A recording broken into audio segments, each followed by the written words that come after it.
and Exchange Commission. His holdings were Mr. Brusati's business.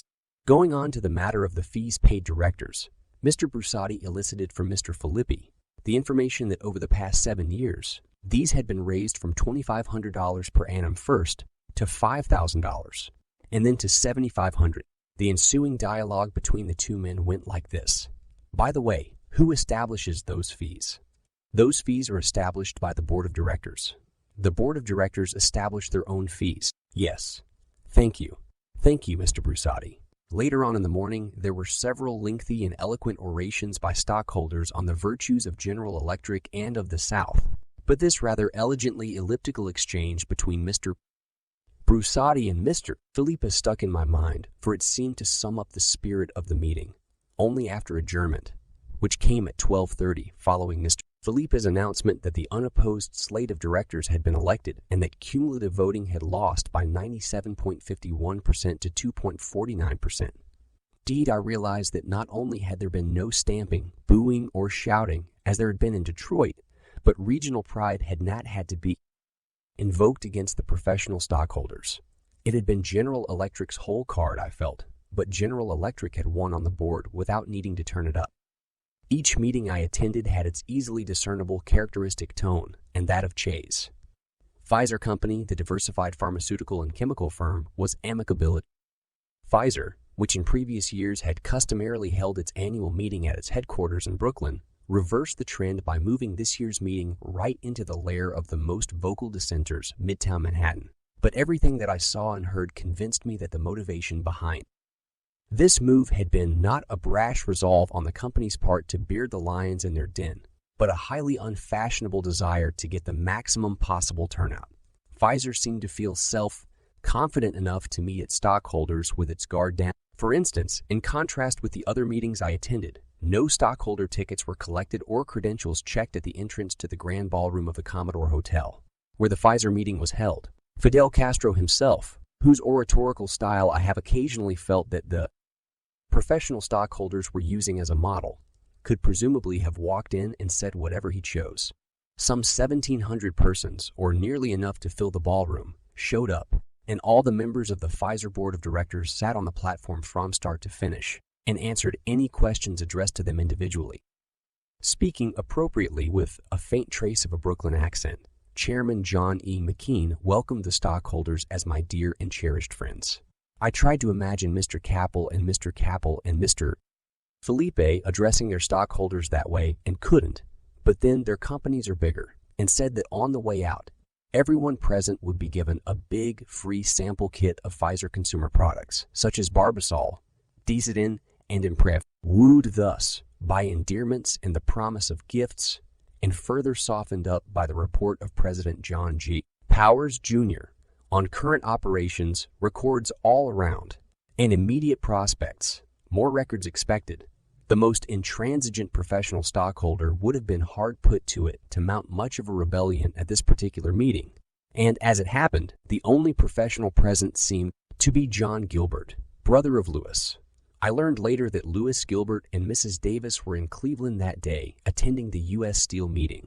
John Gilbert is the sort of professional stockholder the Pfizer management deserves, or would like to think it does. With an easygoing manner and a habit of punctuating his words with self-deprecating little laughs. He is the most ingratiating gadfly imaginable, or was on this occasion. I'm told he isn't always, and as he ran through what seemed to be the standard Gilbert family repertoire of questions on the reliability of the firm's auditors, the salaries of its officers, the fees of its directors, he seemed almost apologetic that duty called on him to commit the indelicacy of asking such things. As for the amateur stockholders present, their questions and comments were about like those at the other meetings I'd attended, but this time their attitude toward the role of the professional stockholder was noticeably different. Instead of being overwhelmingly opposed, they appeared to be split. To judge from the volume of clapping and of discreet groaning, about half of those present considered Gilbert a nuisance and half considered him a help. Powers left no doubt about how he felt. Before adjourning the meeting, he said, without irony, that he had welcomed Gilbert's questions and made a point of inviting him to come again next year. And indeed, during the later stages of the Pfizer meeting, when Gilbert, in a conversational way, was praising the company for some things and criticizing it for others. And the various members of the board were replying to his comments just as informally. I got for the first time a fleeting sense of genuine communication between stockholders and managers. The Radio Corporation of America, which had held its last two meetings far from its New York headquarters, in Los Angeles in 1964 and Chicago in 1965, reserved the current trend even more decisively than Pfizer by convening this time in Carnegie Hall. The entire orchestra and the 2 tiers of boxes were completely filled with stockholders, about 2,300 of them, of whom a strikingly larger proportion than at any of my other meetings was male. Mrs. Sauce and Mrs. Davis were on hand, though, along with Louis Gilbert and some professional stockholders I hadn't seen before. And, as with Pfizer, the company's whole board of directors sat on the platform, where the chief centers of attraction in our chaos case were David Sarnoff, the company's 75-year-old chairman, and his 48-year-old son, Robert W. Sarnoff, who had been its president since the beginning of the year. For me, 2 aspects of the ERCA meeting stood out.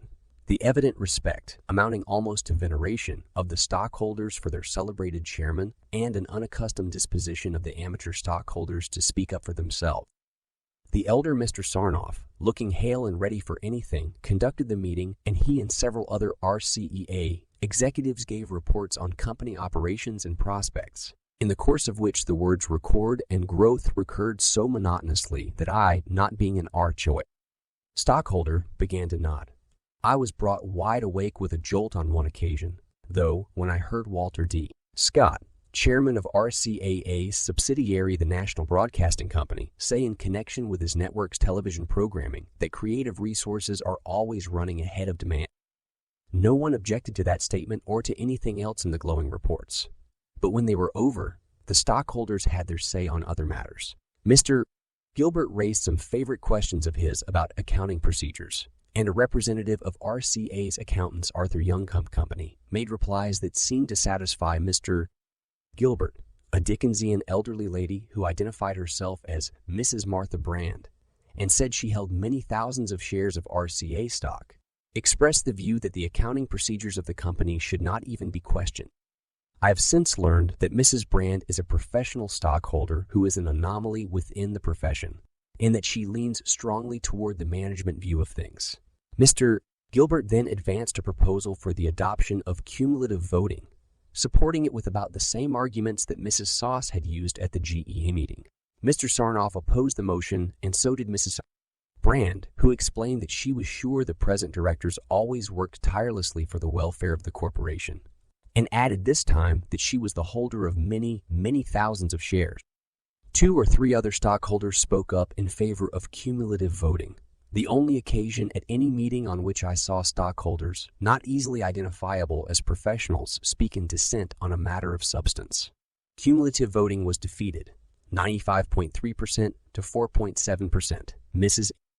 Sauce, still in as mild a mood as in Atlanta, said she was delighted to see a woman, Mrs. Josephine Young Case, sitting on the stage as a member of the ERCEA board, but deplored the fact that Mrs.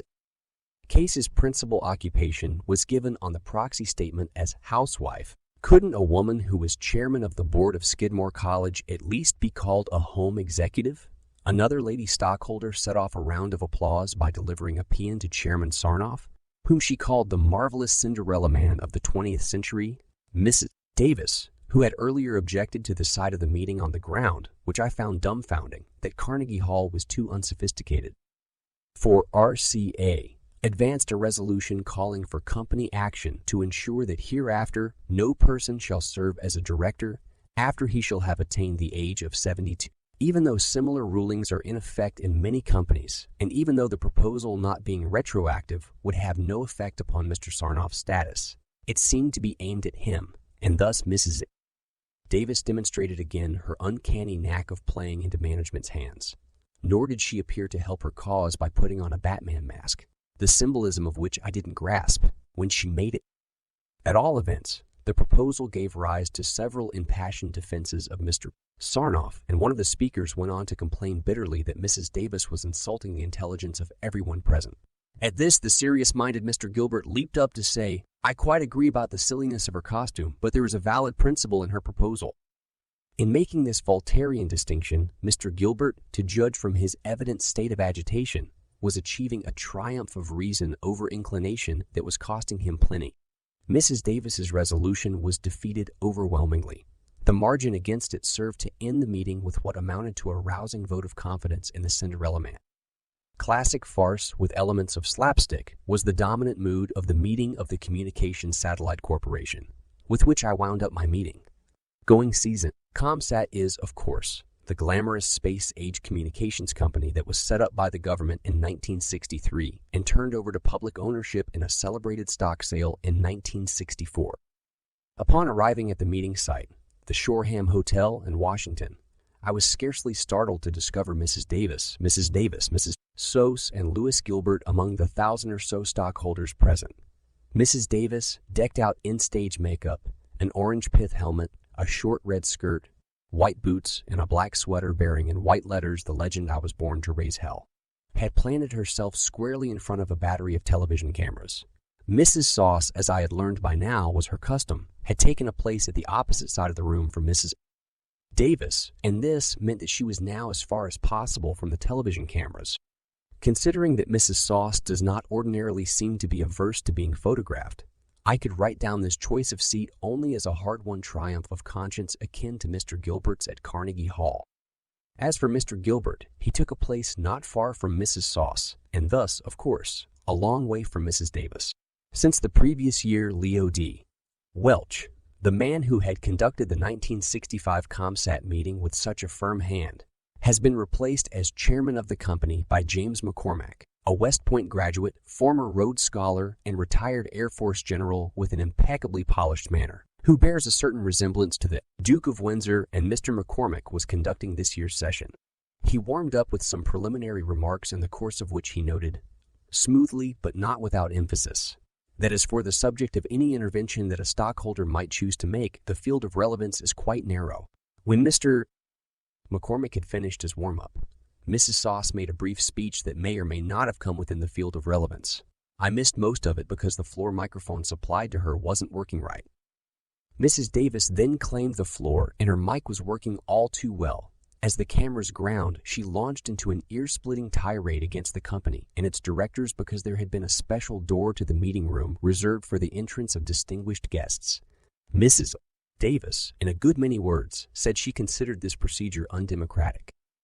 "We apologize, and when you go out, please go by any door you want," Mr. McCormack said. But Mrs. Davis, clearly unappeased, went on speaking. And now the mood of farce was heightened when it became clear that the Sauce-Gilbert faction had decided to abandon all efforts to keep ranks closed with Mrs. Davis. Near the height of her oration, Mr. Gilbert, looking as outraged as a boy whose ball game is being spoiled by a player who doesn't know the rules or care about the game, got up and began shouting, "Point of order! Point of order!" But Mr. McCormack spurned this offer of parliamentary help. He ruled Mr. Gilbert's point of order out of order and bade Mrs. Davis proceed. I had no trouble deducing why he did this. There were unmistakable signs that he, unlike any other corporate chairman I had seen in action, was enjoying every minute of the goings-on. Through most of the meeting, and especially when the professional stockholders had the floor, Mr. McCormack wore the dreamy smile of a wholly bemused spectator. Eventually, Mrs. Davis's speech built up to a peak of both volume and content, at which she began making specific allegations against individual ComSat directors. And at this point, 3 security guards, 2 beefy men, and a determined-looking woman, all dressed in gaudy bottle green uniforms that might have been costumes for the Pirates of Penzance, appeared at the rear, marched with brisk yet stately tread up the center aisle, and assumed the position of parade rest in the aisle within handy reach of Mrs. Davis, whereupon she abruptly concluded her speech and sat down. "All right," Mr. McCormack said, still grinning. "Everything's cool now." The guards retired and the meeting proceeded. Mr. McCormack and the ComSat president, Joseph V. Charik, gave the sort of glowing report on the company that I had grown accustomed to, Mr. McCormack going so far as to say that ComSat might start showing its first profit the following year, rather than in 1969, as originally forecast. It did. Mr. Gilbert asked what fee, apart from his regular salary, Mr. McCormack received for attending directors' meeting. Mr. McCormack replied that he got no fee, and when Mr. Gilbert said, "I'm glad you get nothing, I approve of that," Everybody laughed and Mr. McCormick grinned more broadly than ever. Mr. Gilbert was clearly trying to make what he considered to be a serious point, but this didn't seem to be the day for that sort of thing. Mrs. Sauce took a dig at Mrs. Davis by saying pointedly that anyone who opposed Mr. McCormick as company chairman was lacking in perspicacity. She did note, however, that she couldn't quite bring herself to vote for Mr. Welch, the former chairman, who was now a candidate for the board, as much as he had ordered her thrown out last year. A peppy old gentleman said that he thought the company was doing fine and everyone should have faith in it. Once, when Mr. Gilbert said something that Mrs. Davis didn't like and Mrs. Davis didn't like, and Mrs. Davis, without waiting to be recognized, began shouting her objection across the room. Mr. McCormick gave a short, irrepressible giggle. That single falsetto syllable, magnificently amplified by the chairman's microphone, was the motif of the ComSat meeting. On the plane returning from Washington, as I was musing on the meetings I had attended, it occurred to me that if there had been no professional stockholders at them, I would probably have learned almost as much as I did about the company's affairs, but that I would have learned a good deal less about their chief executives' personalities. It had, after all, been the questions, interruptions, and speeches of the professional stockholders that brought the companies to life, in a sense, by forcing each chairman to shed his official portrait, by becrux mask and engage in a human relationship. More often than not, this had been the hardly satisfactory human relationship of nagger and nagged, but anyone looking for humanity in high corporate affairs can't afford to pick and choose. Still, some doubts remained. Being 30,000 feet up in the air is conducive to taking the broader view, and doing so as we winged over Philadelphia, I concluded that, on the basis of what I had seen and heard, both company managements and stockholders might well consider a lesson King Lear learned, that when the role of disinter is left to the fool, there may be trouble ahead for everybody. Chapter 11. One Free Bite. Among the thousands of young scientists who were doing very well in the research and development programs of American companies in the fall of 1962 was one named W. Wolgemuth, who was working for the B.F. Goodrich Company in Akron, Ohio. A 1954 graduate of the University of Michigan, where he had taken the degree of Bachelor of Science in Chemical Engineering, he had gone directly from the university to a job in the chemical laboratories of Goodrich, at a starting salary of $365 a month. Since then, except for 2 years spent in the Army, he had worked continuously for Goodrich in various engineering and research capacities, and had received a total of 15 salary increases over the 6.5 years. In November 1962, as he approached his 31st birthday, he was earning $10,644 a year.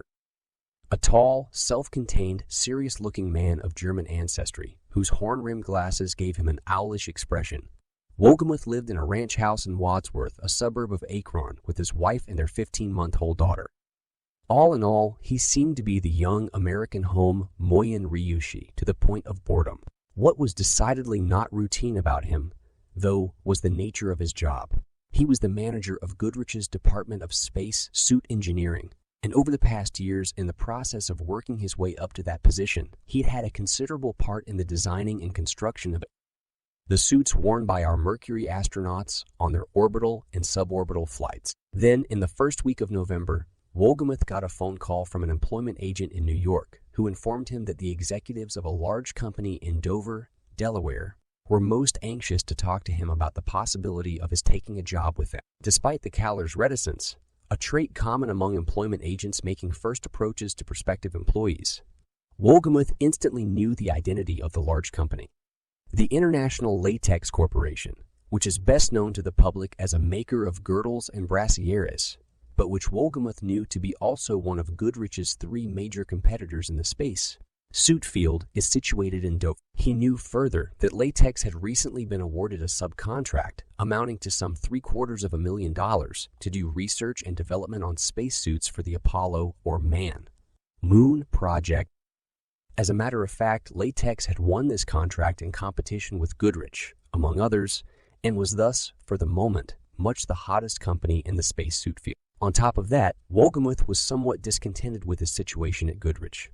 For one thing, his salary, however bountiful it might seem to many 30-year-olds, was considerably below the average for Goodrich employees of his rank. And, for another, he had been turned down not long before by the company authorities when he asked for air conditioning or filtering to keep dust out of the plant area allocated to space suit work.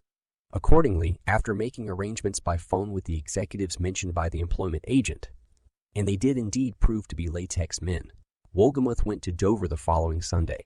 He stayed there a day and a half, borrowing Monday from vacation time that was due him from Goodrich, and getting what he subsequently described as a real red carpet treatment. He was taken on a tour of the latex space suite, development facilities by Leonard Shepard, director of the company's industrial products division. He was entertained at the home of Max Feller, a latex vice president. He was shown the Dover housing situation by another company executive. Finally, before lunch on Monday, he had a talk with all three of the latex executives, following which, as Wolgemuth later described the scene in court, the three removed themselves to another room for approximately 10 minutes. When they reappeared, one of them offered Wolgemuth the position of manager of engineering for the Industrial Products Division, which included responsibility for spacesuit development at an annual salary of $13,700, effective at the beginning of December. After getting his wife's approval by telephone, and it was not hard to get since she was originally from Baltimore and was delighted at the prospect of moving back to her own part of the world, Wolgemuth accepted. He flew back to Akron that night. First thing Tuesday morning, Wolgemuth confronted Carl Effler, his immediate boss at Goodrich, with the news that he was quitting at the end of the month to take another job. "Are you kidding?" Effler asked. "No, I am not," Wolgemuth replied. Following this crisp exchange, which Wolgemuth later reported in court, Effler, in the time-honored tradition of bereaved bosses, grumbled a bit about the difficulty of finding a qualified replacement before the end of the month. Wolgemuth spent the rest of the day putting his department's papers in order and clearing his desk of unfinished business, and the next morning he went to see Wayne Galloway, a Goodrich space suit executive with whom he had worked closely and had been on the friendliest of terms for a long time. He said later that he felt he owed it to Galloway to explain to him my side of the picture in person, even though at the moment he was not under Galloway's supervision in the company chain of command.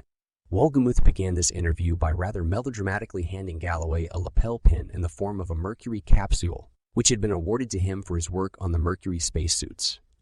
Now, he said, he felt he was no longer entitled to wear it. Why then, Galloway asked, was he leaving? Simple enough, Wolgemuth said. He considered the latex offer a step up both in salary and in responsibility. Galloway replied that in making the move, Wolgemuth would be taking to latex certain things that did not belong to him, specifically knowledge of the processes that Goodrich used in making spacesuit. In the course of the conversation, Wolgemuth asked Galloway what he would do if he were to receive a similar offer. Galloway replied that he didn't know. For that matter, he added he didn't know what he would do if he were approached by a group who had a foolproof plan for robbing a bank. Wolgemuth had to base his decision on loyalty and ethics, Galloway said, a remark that Wolgemuth took as an accusation of bad faith. He lost his temper, he later explained, and gave Galloway a rash answer. Loyalty and ethics have their price, and International Latex has paid it, he said. After that, the fat was in the fire. Later in the morning, Effler called Wolgemuth into his office and told him it had been decided that he should leave the Goodrich premises as soon as possible, staying around only long enough to make a list of projects that were pending and to go through certain other formalities. In mid-afternoon, while Wolgemuth was occupied with these tasks, Galloway called him and told him that the Goodrich legal department wanted to see him.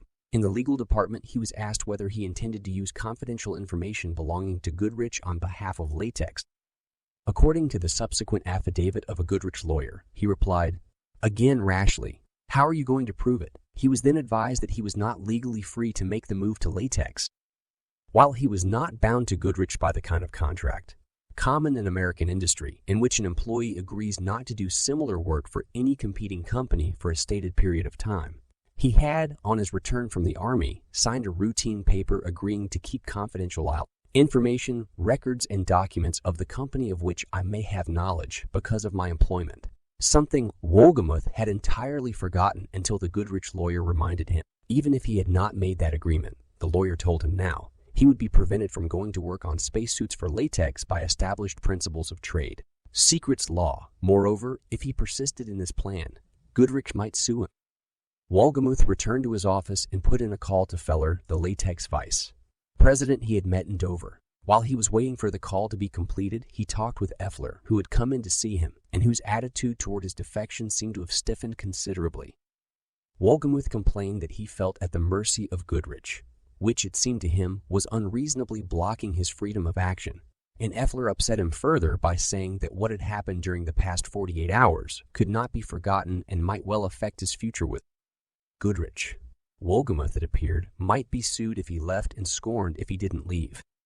When the Dover call came through, Wohlgemuth told Feller that in view of the new situation, he would be unable to go to work for Latex. That evening, however, Wohlgemuth's prospects seemed to take a turn for the better. Home in Wadsworth, he called the family dentist, and the dentist recommended a local lawyer. Wohlgemuth told his story to the lawyer, who thereupon consulted another lawyer by phone. The two counselors agreed that Goodrich was probably bluffing and would not really sue Wohlgemuth if he went to Latex. The next morning, Thursday, officials of Latex called him back to assure him that their firm would bear his legal expenses in the event of a lawsuit and, furthermore, would indemnify him against any salary losses. Thus emboldened, Wohlgemuth delivered 2 messages within the next couple of hours, one in person and one by phone. He told Effler what the 2 lawyers had told him, and he called the legal department to report that he had now changed his mind and was going to work at International Latex after all. Later that day, after completing the cleanup job in his office, he left the Goodrich premises for good, taking with him no documents. The following day, Friday, R.G.A. Jeter, General Counsel of Goodrich, telephoned Emerson P. Barrett, Director of Industrial Relations for Latex, and spoke of Goodrich's concern for its trade secrets if Wohlgemuth went to work there. Barrett replied that although the work for which Wohlgemuth was hired was design and construction of spacesuits, Latex was not interested in learning any Goodrich trade secrets, but was only interested in securing the general professional abilities of Mr. Wohlgemuth. That this answer did not satisfy Jeter or Goodrich became manifest the following Monday. That evening, while Wohlgemuth was in an Akron restaurant called the Brown Derby, attending a farewell dinner in his honor given by 40 or 50 of his friends, a waitress told him that there was a man outside who wanted to see him. The man was a deputy sheriff of Summit County, of which Akron is the seat, and when Wohlgemuth came out, the man handed him 2 papers. One was a summons to appear in the Court of Common Pleas on a date a week or so off. The other was a copy of a petition that had been filed in the same court that day by Goodrich, praying that Wohlgemuth be permanently enjoined from, among other things, disclosing to any unauthorized person any trade secrets belonging to Goodrich and performing any work for any corporation other than plaintiff relating to the design, manufacture, and sale of high-altitude pressure suits, spacesuits, and/or similar protective garments. The need for the protection of trade secrets was fully recognized in the Middle Ages, when they were so jealously guarded by the craft guilds that the guild's employees were rigorously prevented from changing jobs. Lay says, fair industrial society, since it emphasizes the principle that the individual is entitled to rise in the world by taking the best opportunity he is offered, has been far more lenient about job jumping, but the right of an organization to keep its secrets has survived. In American law, the basic commandment on the subject was laid down by Justice Oliver Wendell Holmes in connection with a 1905 Chicago case. Holmes wrote, "The plaintiff has the right to keep the work which it has done, or paid for doing, to itself. The fact that others might do similar work if they wished does not authorize them to steal plaintiffs." This admirably downright, if not highly sophisticated, case has been cited in almost every trade secrets case that has come up since, but over the years, as both scientific research and industrial organization have become infinitely more complex, so have the questions of what exactly constitutes a trade secret and what constitutes stealing it. The American Law Institute's Restatement of the Law of Torts, an authoritative text issued in 1939, grapples manfully with the first question by stating or restating that a trade secret may consist of any formula, pattern, device, or compilation of information which is used in one's business and which gives him an opportunity to obtain an advantage over competitors who do not know or use it. But in a case heard in 1952, an Ohio court decided that the Arthur Murray method of teaching dancing, though it was unique and was presumably helpful in luring customers away from competitors, was not a trade secret. All of us have our method of doing a million things.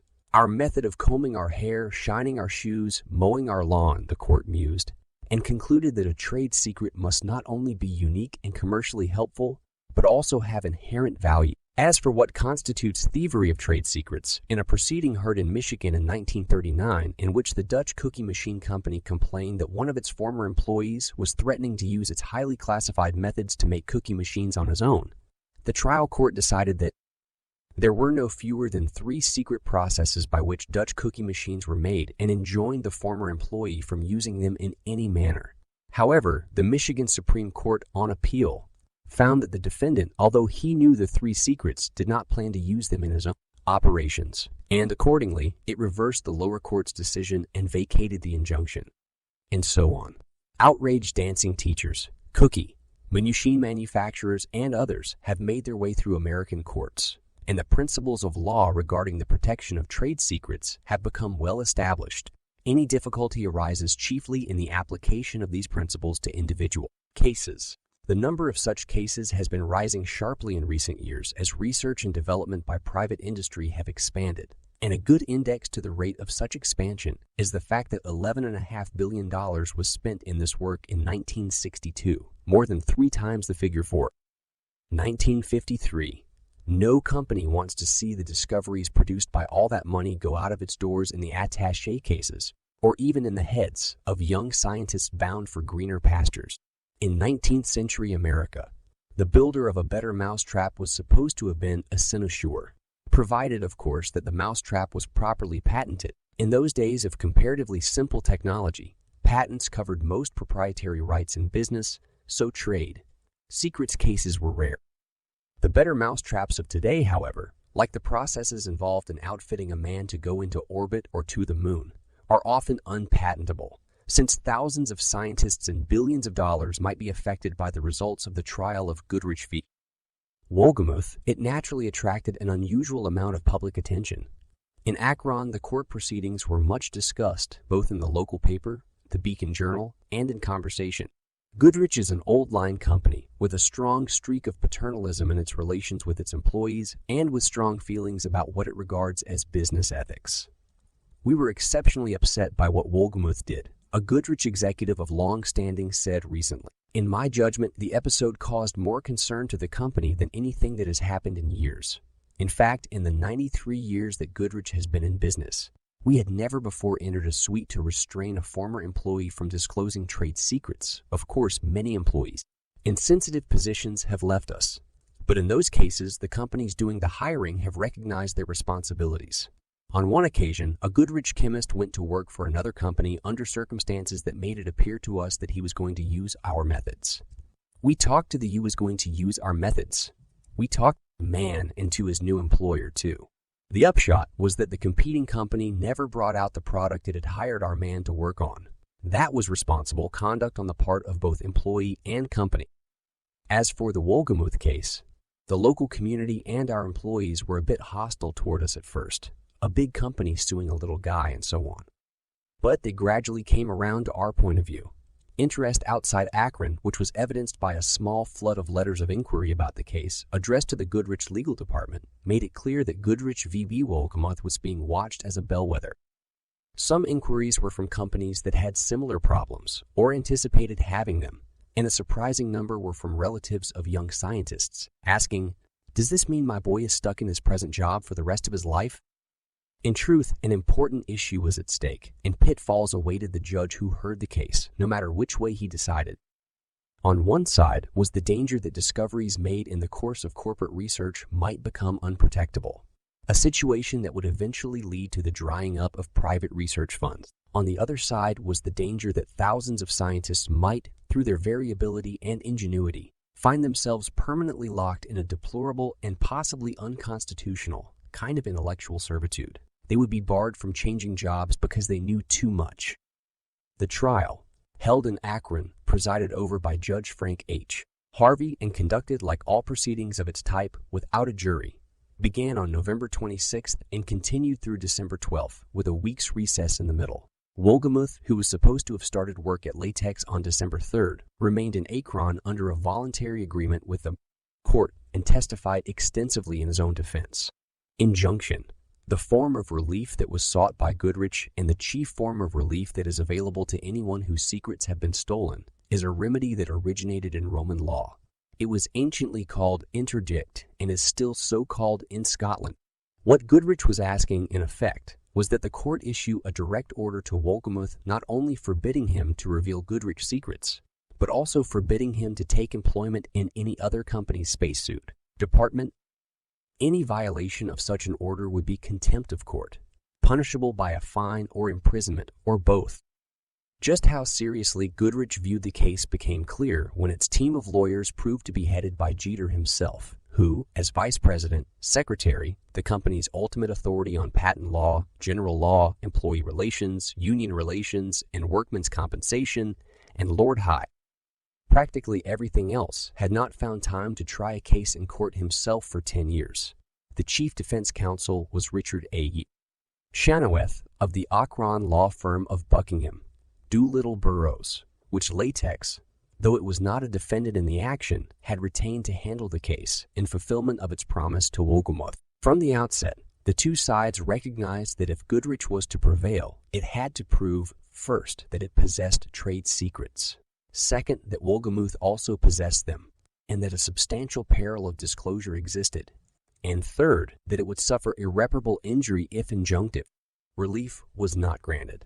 On the first point, Goodrich attorneys, through their questioning of Effler, Galloway, and one other company employee, set out to establish that Goodrich had a number of unassailable spacesuit secrets, among them a way of making the hard shell of a space helmet, a way of making the visor seal, a way of making the visor seal, way of making a sock ending, a way of making the inner liner of gloves, a way of fastening the helmet onto the rest of the suite, and a way of applying a wear resistant material called neoprene to two-way stretch fabric.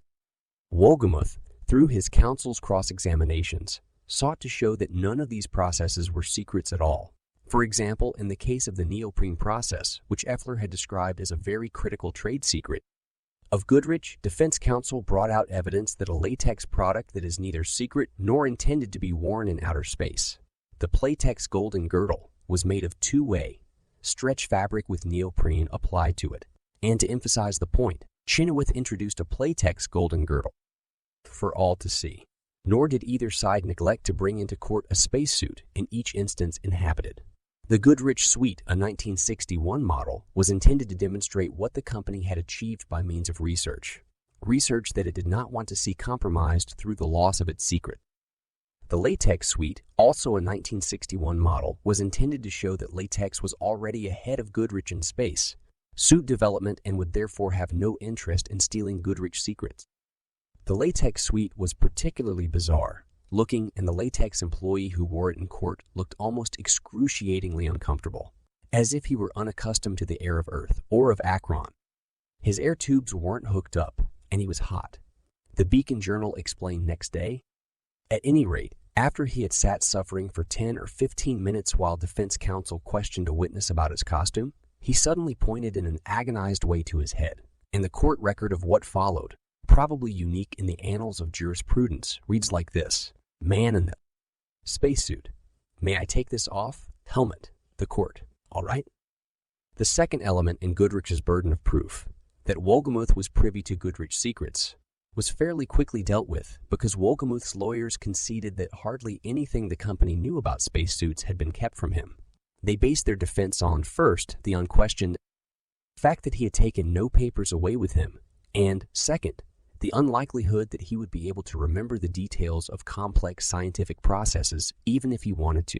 On the third element, the matter of irreparable injury, Jeter pointed out that Goodrich, which had made the first full-pressure flying suit in history for the late Wiley Post's high-altitude experiments in 1934, and which had since poured vast sums into space suit research and development, was the unquestioned pioneer and had up to then been considered the leader in the field. He tried to paint latex, which had been making full-pressure suits only since the mid-50s, as a parvenu with the nefarious plan of cashing in on Goodrich's years of research by hiring Wolgemuth. Even if the intentions of Latex and Wolgemuth were the best in the world, Jeter contended, Wolgemuth would inevitably reveal Goodrich's secrets in the course of working in Latex's spacesuit department. In any event, Jeter was unwilling to assume good intentions. As evidence of bad ones, there was, on the part of Latex, the fact that the firm had deliberately sought out Wolgemuth, and on the part of Wolgemuth, the statement he had made to Galloway about the price of loyalty and ethics. The defense disputed the contention that a disclosure of secrets would be inevitable and, of course, denied evil intentions on anyone's part. It rounded out its case with a statement made in court under oath by Wolgemuth.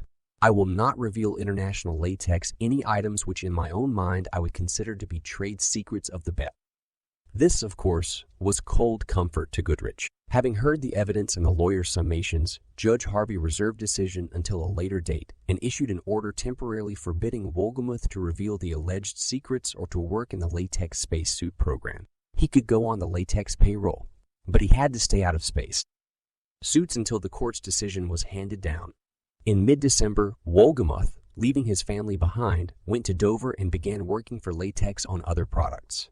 Early in January, by which time he had succeeded in selling his house in Wadsworth and buying one in Dover, his family joined him at his new stand. In Akron, meanwhile, the lawyers had at each other in briefs intended to sway Judge Harvey.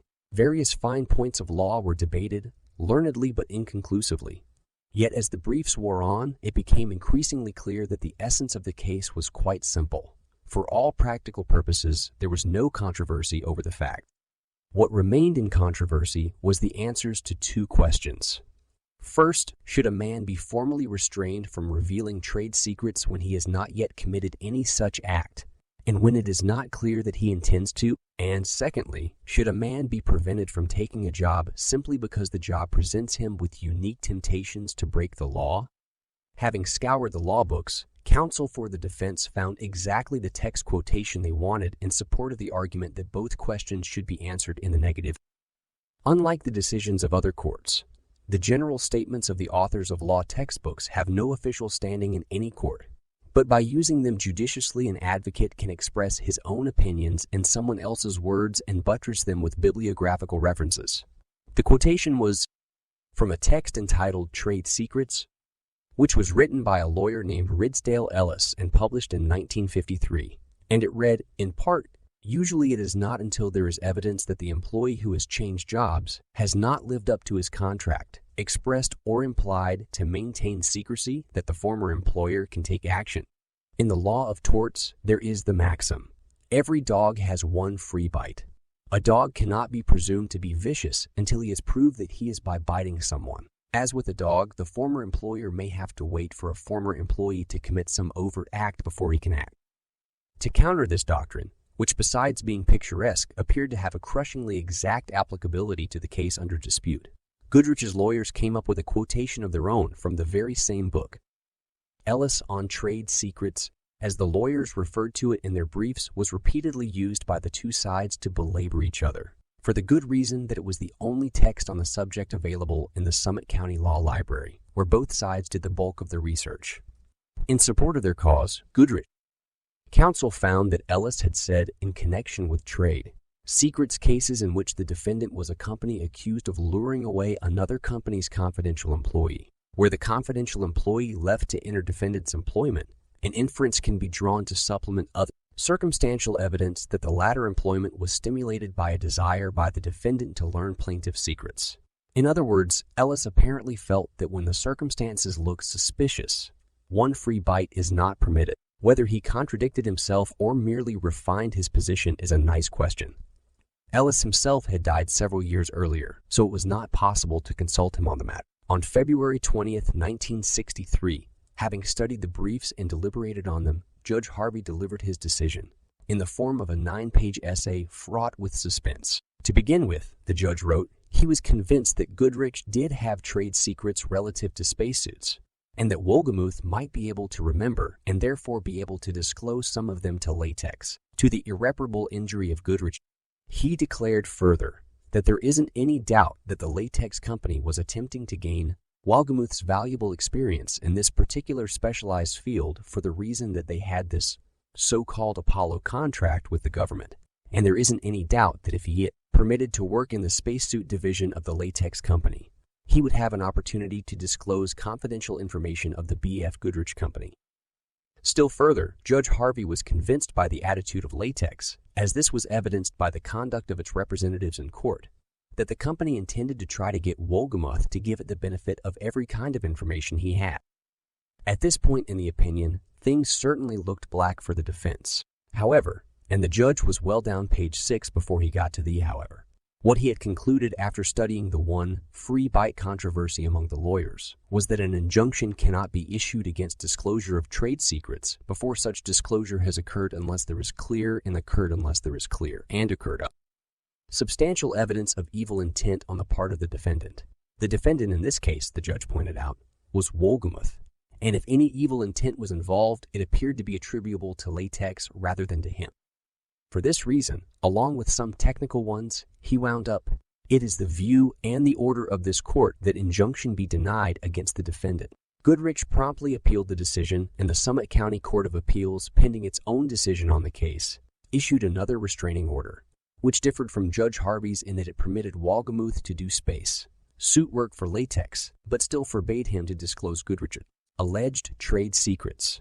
Accordingly, Wolgemuth, with an initial victory under his belt, but with a new legal struggle on his behalf ahead, went to work in the Latex Moon suit shop.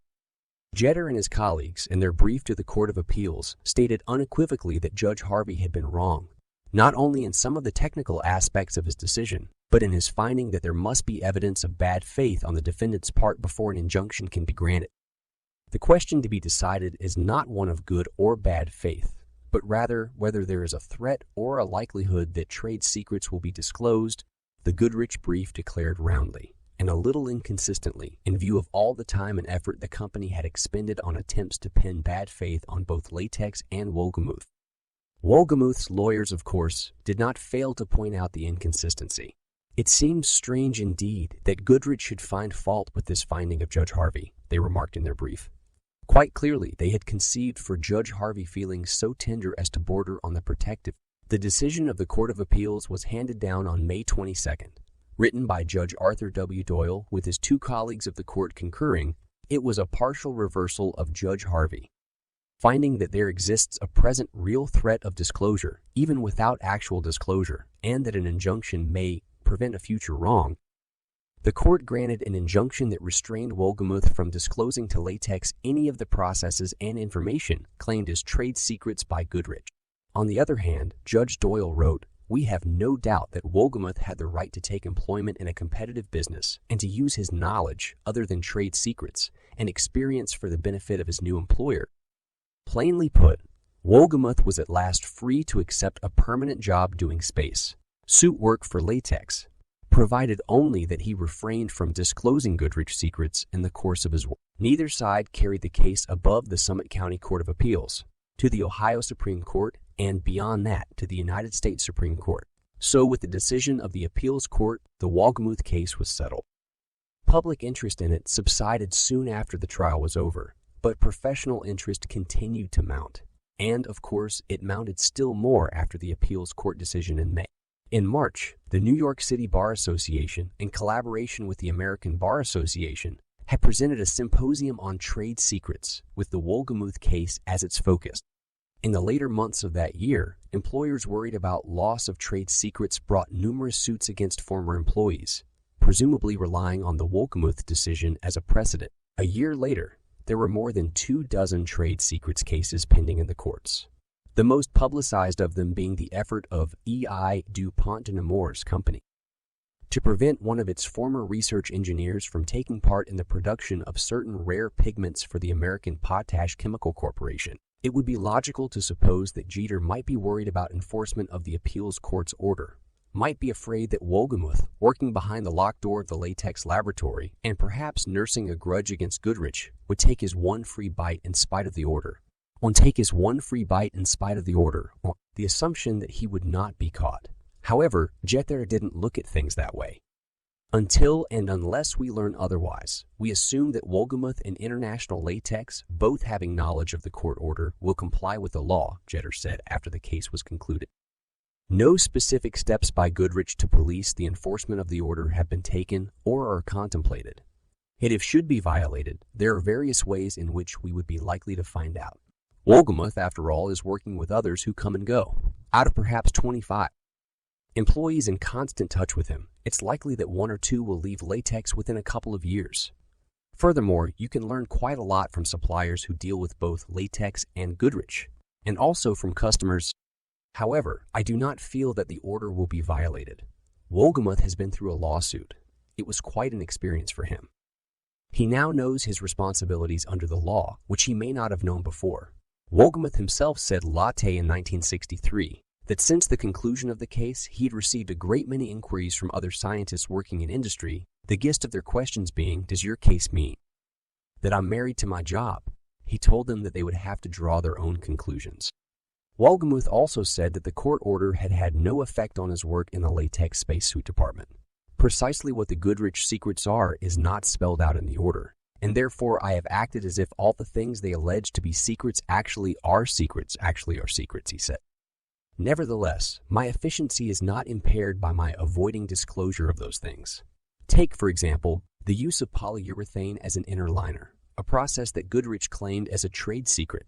That was something latex had tried previously and found unsatisfactory. Therefore, it wasn't planning to investigate further along those lines, and it still isn't. I am just as effective for latex as if there had never been an injunction. However, I will say this. If I were to get a better offer from some other company now, I'm sure I would evaluate the question very carefully, which is what I didn't do the last time. Wolgemuth, the new post-trial Wolgemuth. Post-trial Wolgemuth.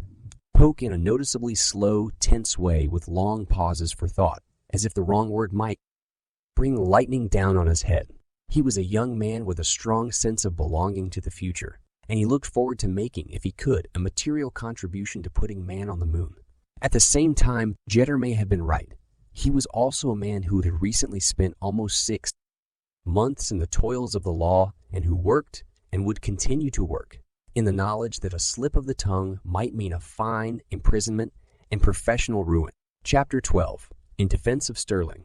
The Federal Reserve Bank of New York stands on the block bounded by Liberty, Nassau, and William Streets in Maiden Lane on the slope of one of the few noticeable hillocks remaining in the bulldozed skyscraper flattened earth of downtown Manhattan.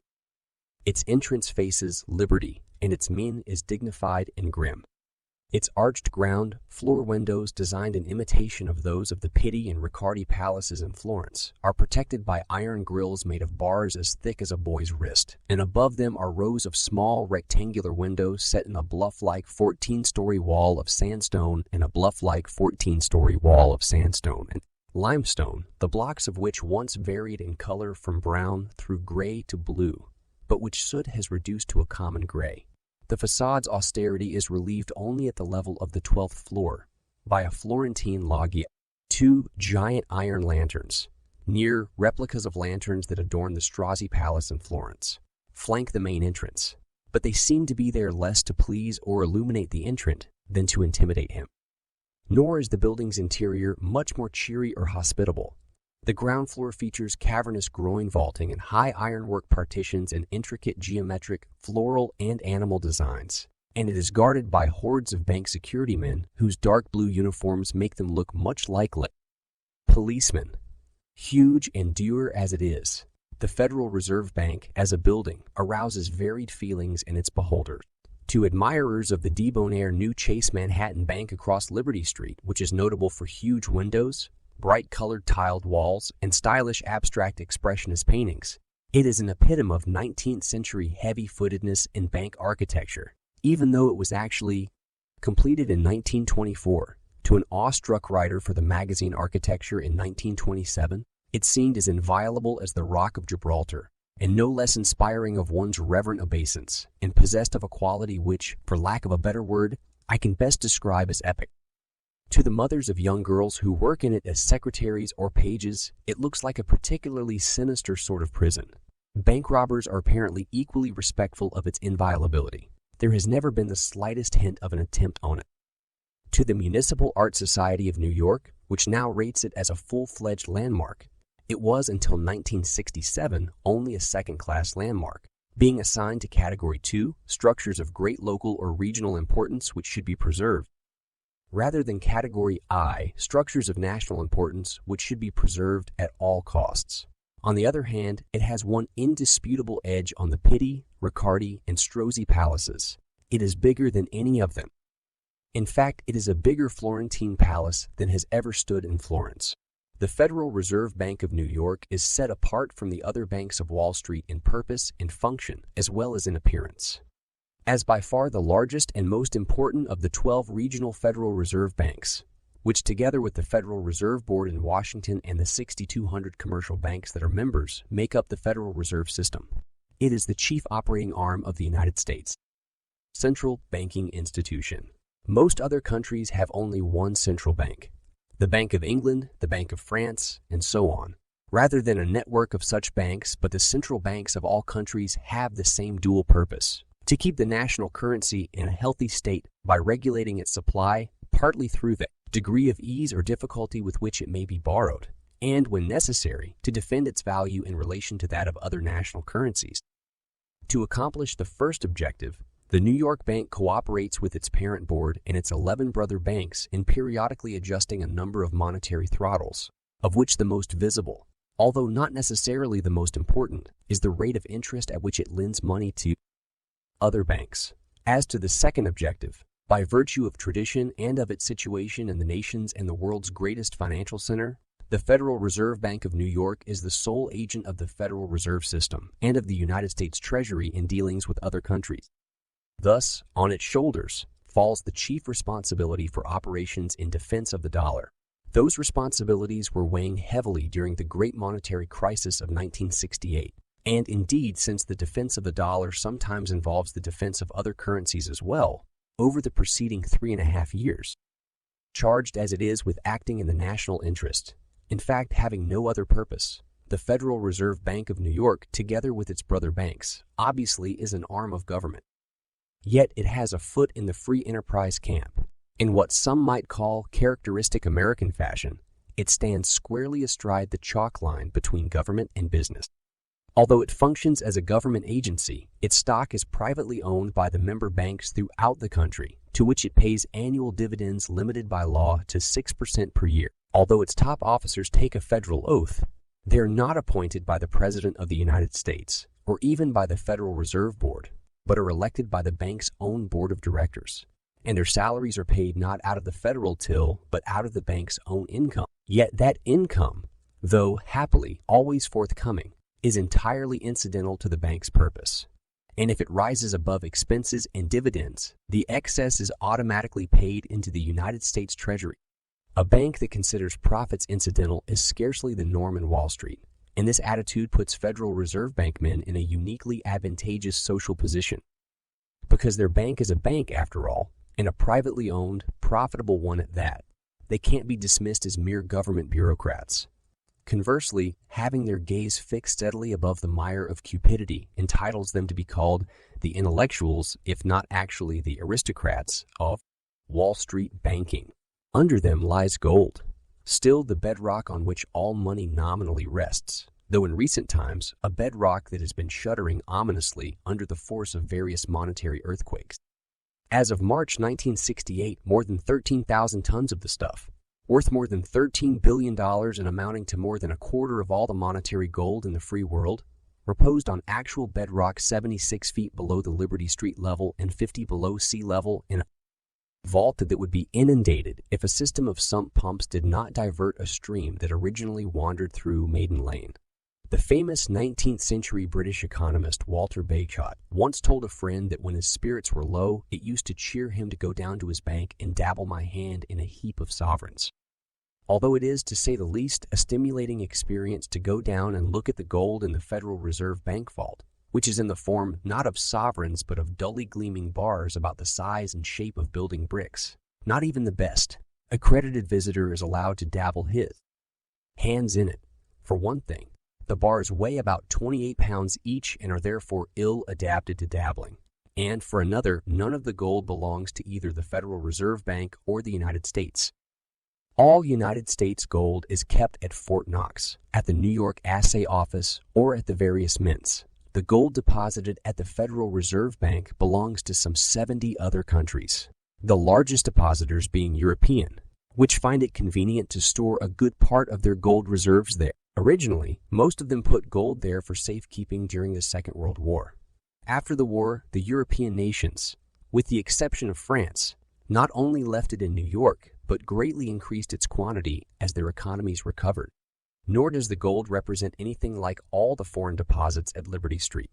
Investments of various sorts brought the March 68 total to more than $28 billion. As a banker for most of the central banks of the non-communist world, and as the central bank representing the world's leading currency, the Federal Reserve Bank of New York is the undisputed chief citadel of world currency. By virtue of this position, it has afforded a kind of fluoroscopic vision of the insides of international finance, enabling it to detect at a glance an incipiently diseased currency here, a faltering economy that, if, for example, Great Britain is running a deficit in her foreign dealings, this instantly shows up in the Federal Reserve Bank's books in the form of a decline in the Bank of England's balance. In the fall of 1964, precisely such a decline was occurring, and it marked the beginning of a long, gallant, intermittently hair-raising and ultimately losing struggle by a number of countries and their central banks, led by the United States and the Federal Reserve, to safeguard the existing order of world finance by preserving the integrity of the pound sterling. One trouble with imposing buildings is that they have a tendency to belittle the people and activities they enclose, and most of the time it is reasonably accurate to think of the Federal Reserve Bank as a place where often bored people push around workaday slips of paper quite similar to those pushed around in other banks. But since 1964, some of the events there, if they have scarcely been capable of inspiring reverent obeisance, have had a certain epic quality. Early in 1964, it began to be clear that Britain, which for several years had maintained an approximate equilibrium in her international balance of payments, that is, the amount of money she had annually sent outside her borders had been about equal to the amount she had taken in, was running at substantial deficit. Far from being the result of domestic depression in Britain, this situation was the result of overexuberant domestic expansion. Business was booming, and newly affluent Britons were ordering bales and bales of costly goods from abroad without increasing the exports of British goods on anything like the same scale. In short, Britain was living beyond her means. A substantial balance of payments deficit is a worry to a relatively self-sufficient country like the United States. Indeed, the United States was having that very worry at that very time, and it would for years to come. But to a trading nation like Britain, about a quarter of whose entire economy is dependent on foreign trade, it constitutes a grave danger. The situation was cause for growing concern at the Federal Reserve Bank, and the focal point of the concern was the office, on the 10th floor, of Charles A. Coombs, the bank's vice president in charge of foreign operations. All summer long, the fluoroscope showed a sick and worsening pound sterling. From the research section of the Foreign Department, Coombs daily got reports that a torrent of money was leaving Britain. From underground, word rose that the pile of gold bars in the locker assigned to Britain was shrinking appreciably, not through any foul play in the vault, but because so many of the bars were being transferred to other lockers in settlement of Britain's international debts. From the Foreign Exchange Trading Desk on the 7th floor, the news almost every afternoon was that the open market quotations on the pound in terms of dollars had sunk again that day. During July and August, as the quotation dropped from $2.79 to $2.07,890 and then to $2.07,875, the situation was regarded on Liberty Street as so serious that Coombs, who would normally handle foreign exchange matters himself, only making routine reports to those higher up, or conspire about it with his boss, the Federal Reserve Bank's president, a tall, cool, soft-spoken man named Alfred Hayes. Mystifyingly complex though it may appear, what actually happens in international financial dealings is essentially what happens in private domestic transactions. The money worries of a nation, like those of a family, are the consequence of having too much money go out and not enough come in. The foreign sellers of goods to Britain cannot spend the pounds they are paid in their own countries, and therefore they convert them into their own currencies. This they do by selling the pounds in the foreign exchange markets just as if they were selling securities on a stock exchange. The market price of the pound fluctuates in response to supply and demand, and so do the prices of all other currencies. All that is, except the dollar, the sun, and the planetary system of currencies, inasmuch as the United States has, since 1934, stood pledged to exchange gold in any quantity for Dollars at the pleasure of any nation at the fixed price of $35 per ounce. Under the pressure of selling, the price of the pound goes down, but its fluctuations are severely restricted. The influence of market forces cannot be allowed to lower or raise the price more than a couple of cents below or above the pound's par value. If such wild swings should occur unchecked, bankers and businessmen everywhere who traded with Britain would find themselves involuntarily engaged in a kind of roulette game and would be inclined to stop trading with Britain. Accordingly, under international monetary rules agreed upon at Bretton Woods, New Hampshire in 1944, and elaborated at various other places at later times, the pound in 1964, nominally valued at $2.80, was allowed to fluctuate only between $2.78 and $2.80, and the enforcer of this abridgment and the enforcer of this abridgment. The law of supply and demand was the Bank of England. On a day when things were going smoothly, the pound might be quoted on the exchange markets at, say, $2.07,990, a rise of 15 cents from the previous day's closing. 15 hundredths of a cent doesn't sound like much, but on a round $1 million, which is generally the basic unit in international monetary dealings, it amounts to $1,500.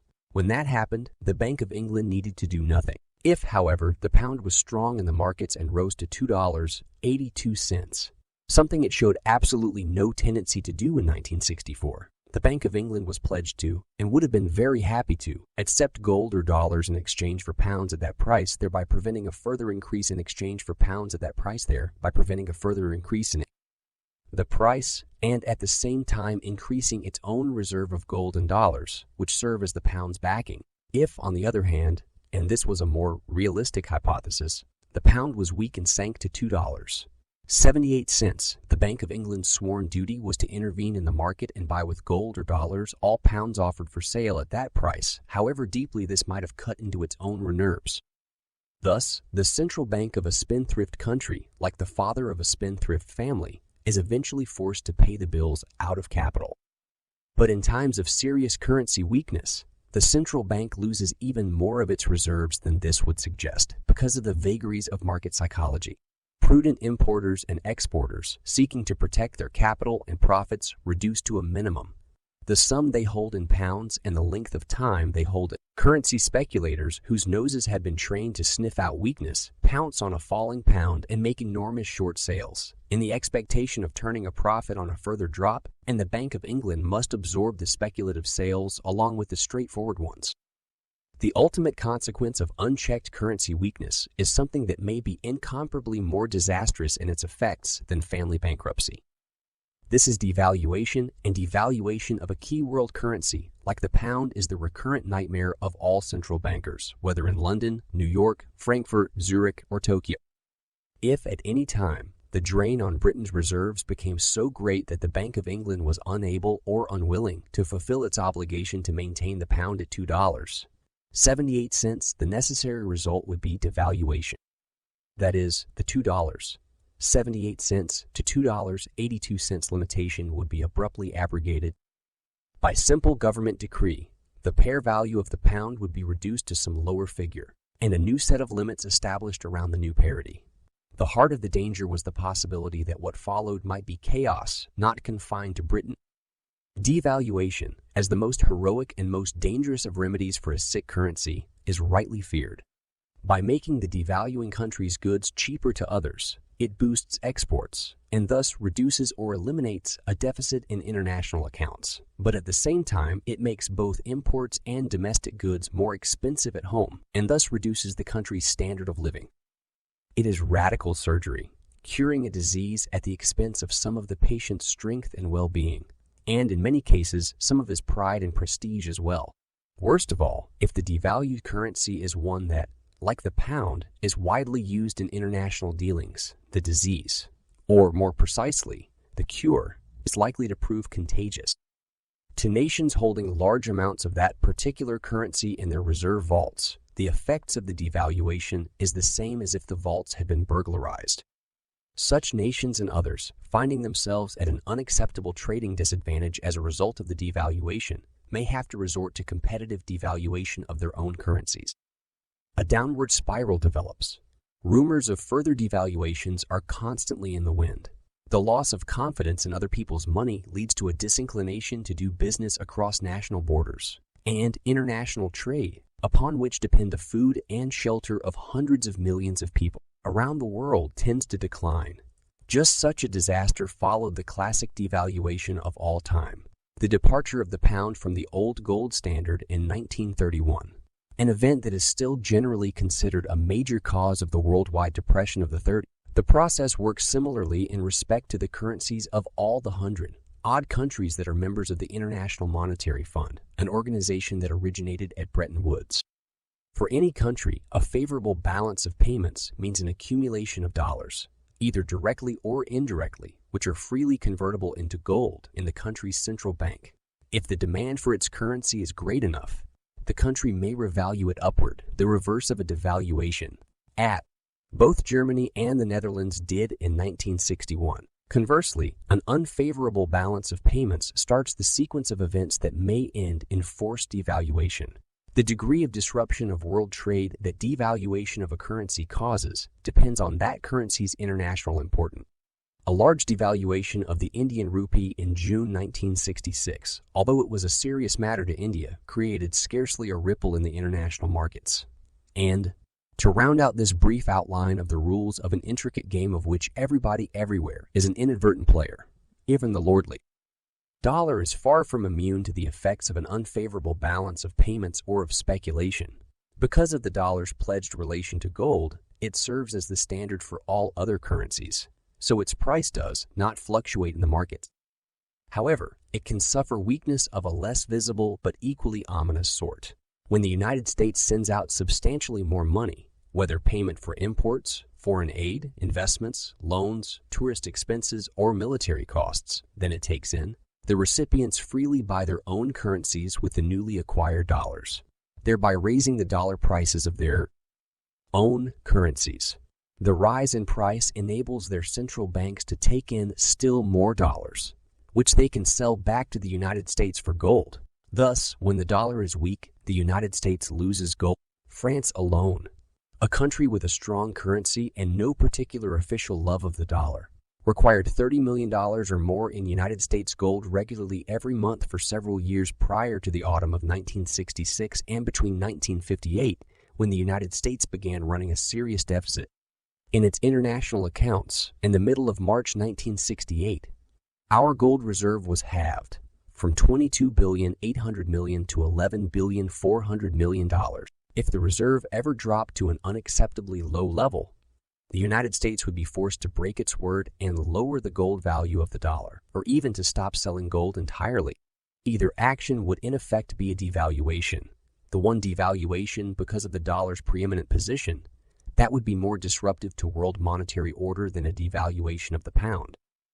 Hayes and Coombs, neither of whom is old enough to have experienced the events of 1930, one at first hand as a banker, but both of whom are such diligent and sensitive students of international banking that they might as well have done so, found that as the hot days of 1964 dragged on, they had occasion to be in almost daily contact by transatlantic telephone with their Bank of England counterparts, the Earl of Cromer, governor of the bank at that time, and Roy Ayalo Bridge, the governor's advisor on foreign exchange. It became clear to them from these conversations and from other sources that the imbalance in Britain's international accounts was far from the whole trouble. A crisis of confidence in the soundness of the pound was developing, and the main cause of it seemed to be the election that Britain's conservative government was facing on October 15th. The one thing that international financial markets hate and fear above all others is uncertainty. Any election represents uncertainty, so the pound always has the jitters just before Britons go to the polls. But to the people who deal in currencies, this election looked particularly menacing because of their estimate of the character of the Labour government that might come into power. The conservative financiers of London, not to mention those of continental Europe, looked with almost irrational suspicion on Harold Wilson, the Labour choice for Prime Minister. Further, some of Mr. Wilson's economic advisers had explicitly extolled the virtues of devaluation of the pound in their earlier theoretical writings. And finally, there was an all-too-pat analogy to be drawn from the fact that the last previous term of the British Labour Party in power had been conspicuously marked in 1949 by a devaluation of sterling from the rate of $4.03 to $2.80. In these circumstances, almost all the dealers in the world money markets, whether they were ordinary international businessmen or out currency speculators, were anxious to get rid of pounds, at least until after the election. Like all speculative attacks, this one fed on itself. Each small drop in the pound's price resulted in further loss of confidence, and down went the pound in the international markets, an oddly diffused sort of exchange, which does not operate in any central building, but rather is conducted by telephone and cable between the trading desks of banks in the world's major cities. Simultaneously, down went British reserves as the Bank of England struggled to support the pound. Early in September, Hayes went to Tokyo for the annual meeting of the members of the International Monetary Fund. In the corridors of the building where participants in the fund met, he heard one European central banker after another express misgivings about the state of the British economy and the outlook for the British currency. Why didn't the British government take steps at home to check its outlay and to improve the balance of payments? They asked each other. Why didn't it raise the Bank of England's lending rate, the so-called bank rate, from its current 5%, since this move would have the effect of raising British interest rates all up and down the line and would thus serve the double purpose of damping down domestic inflation and attracting investment dollars to London from other financial centers, with the result that sterling would gain a sounder footing? Doubtless the continental bankers also put such questions to the Bank of England men in Tokyo. In any event, the Bank of England men and their counterparts in the British Exchequer had not failed to put the questions to themselves. But the proposed measures would certainly be unpopular with the British electorate, as unmistakable harbingers of austerity, and the Conservative government, like many governments before it, appeared to be paralyzed by fear of the imminent election. So it did nothing. In a strictly monetary way, however, Britain did take defensive measures during September. The Bank of England had for several years had a standing agreement with the Federal Reserve that either institution could borrow $500 million from the other over a short term at any time, with virtually no formalities. Now the Bank of England accepted this standby loan and made arrangements to supplement it with another $500 million in short-term credit from various European central banks and the Bank of Canada. This total of $1 billion, together with Britain's last-ditch reserves in gold and dollars, amounting to about $2.6 billion, constituted a sizable store of ammunition. If the speculative assault on the pound should continue or intensify, answering fire would come from the Bank of England in the form of dollar investments in sterling made on the battlefield of the free market, and presumably the attackers would be put to rout. As might have been expected, the assault did intensify after Labour came out the victor in the October election. The new British government realized at the outset that it was faced with a grave crisis, and that immediate and drastic action was in order. It has since been said that summary devaluation of the pound was seriously considered by the newly elected Prime Minister and his advisors on finance, George Brown, Secretary of State for Economic Affairs, and James Callaghan, Chancellor of the Exchequer. The idea was rejected, though, and the measures they actually took in October and early November were a 15% emergency surcharge on British imports, in effect a blanket raising of tariffs, an increased fuel tax, and stiff new capital gains and corporation taxes. These were deflationary, currency-strengthening measures, to be sure, but the world markets were not reassured. The specific nature of the new taxes seems to have disconcerted and even enraged many financiers in and out of Britain, particularly in view of the fact that under the new budget British government spending on welfare benefits was actually to be increased rather than cut back as deflation policy would normally require. One way and another then, the sellers, or bears in market jargon, continued to be in charge of the market for the pound in the weeks after the election, and the Bank of England was kept busy potting away at them with precious shells from its borrowed billion-dollar arsenal. By the end of October, nearly half the billion was gone, and the bears were still inexorably advancing on the pound, 1/100 of a cent at a time. Hayes, Coombs, and their Foreign Department colleagues on Liberty Street, watching with mounting anxiety, were as galled as the British by the fact that a central bank defending its currency against attack can have only the vaguest idea of where the attack is coming from. Speculation is inherent in foreign trade, and by its nature is almost impossible to isolate, identify, or even define. There are degrees of speculation. The word itself, like selfishness or greed, denotes a judgment, and yet every exchange of currencies might be called a speculation in favor of the currency being acquired and against the one being disposed of. At one end of the scale are perfectly legitimate business transactions that have specific speculative effects. A British importer ordering American merchandise may legitimately pay up in pounds in advance of delivery. If he does, he is speculating against the pound. An American importer who is contracted to pay for British goods at a price set in pounds may legitimately insist that his purchase of the pounds he needs to settle his debt be deferred for a certain period. He, too, is speculating against the pound. The staggering importance to Britain of these common commercial operations, which are called leads and lags, respectively, is shown by the fact that if in normal times the world's buyers of British goods were all to withhold their payments for as short a period as 2.5 months, the Bank of England's gold and dollar reserves would vanish. At the other end of the scale is the dealer in money who borrows pounds and then converts the loan into dollars. Such a dealer, instead of merely protecting his business interests, is engaging in an out-and-out speculative move called a short sale. Hoping to buy back the pounds he owes more cheaply later on, he is simply trying to make a profit on the decrease in value he anticipates. And what with the low commissions prevailing in the international money market, the maneuver provides one of the world's most attractive forms of high-stakes gambling. Gambling of this sort, although in fact it probably contributed far less to the sterling crisis than the self-protective measures taken by nervous importers and exporters, was being widely blamed for all the pound's troubles of October and November 1964.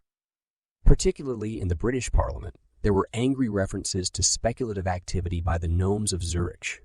Zurich being singled out because Switzerland, whose banking laws rigidly protect the anonymity of depositors, is the blind pig of international banking, and consequently much currency speculation originating in many parts of the world is funneled through Zurich. Besides low commissions and anonymity, currency speculation has another attraction. Thanks to time differentials and good telephone service, the world money market, unlike stock exchanges, racetracks, and gambling casinos, practically never closes. London opens an hour after the continent, or did until February 1968 when Britain adopted Continental Time, New York 5, now 6 hours after that, San Francisco 3 hours after that, and then Tokyo gets underway about the time San Francisco closes. Only a need for sleep or a lack of money need halt the operations of a really hopelessly addicted plunger anywhere. It was not the gnomes of Zurich who were beating down the pound. A leading Zurich banker subsequently maintained, stopping short of claiming that there were no gnomes there. Nonetheless, organized short selling, what traders call a bear raid, was certainly in progress, and the defenders of the pound in London and their sympathizers in New York would have given plenty to catch a glimpse of the invisible enemy. It was in this atmosphere, then, that on the weekend beginning November 7th, the leading central bankers of the world held their regular monthly gathering in Basel, Switzerland. The occasion for such gatherings, which have been held regularly since the 1930s except during the Second World War, is the monthly meeting of the Board of Directors of the Bank for International Settlements, which was established in Basel in 1930 primarily as a clearinghouse for the handling of reparations, payments arising out of the First World War, but has come to serve as an agency of international monetary cooperation, and, incidentally, a kind of central bankers club. As such, it is considerably more limited in resources and restricted as to membership than the International Monetary Fund. But, like other exclusive clubs, it is often the scene of great decisions. Represented on its board of directors are Britain, France, West Germany, Italy, Belgium, the Netherlands, Sweden, and Switzerland. In short, the economic powers of Western Europe. While the United States is a regular monthly guest whose presence is counted on, and Canada and Japan are less frequent visitors. The Federal Reserve is almost always represented by Coombs, and sometimes by Hayes and other New York officers as well. In the nature of things, the interests of the different central banks conflict. Their faces are set against each other almost as if they were players in a poker game. Even so, in view of the fact that international troubles with money at their root have almost as long a history as similarly caused troubles between individuals, the most surprising thing about international monetary cooperation is that it is so new. Through all the ages prior to the First World War, it cannot be said to have existed at all. In the 1920s, it existed chiefly through close personal ties between individual central bankers, often maintained in spite of the indifference of their governments. On an official level, it got off to a halting start through the Financial Committee of the League of Nations, which was supposed to encourage joint action to prevent monetary catastrophes. The sterling collapse of 1931 and its grim sequel were ample proof of the committee's failure. But better days were ahead. The 1944 International Financial Conference at Bretton Woods, out of which emerged not only the International Monetary Fund, but also the whole structure of post-war monetary rules designed to help establish and maintain fixed exchange rates, as well as the World Bank designed to ease the flow of it.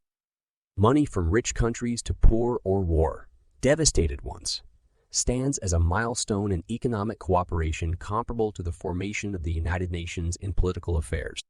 To cite just one of the conference's fruits, a credit of more than $1 billion extended to Britain by the International Monetary Fund during the Suez Affair in 1956 prevented a major international financial crisis then.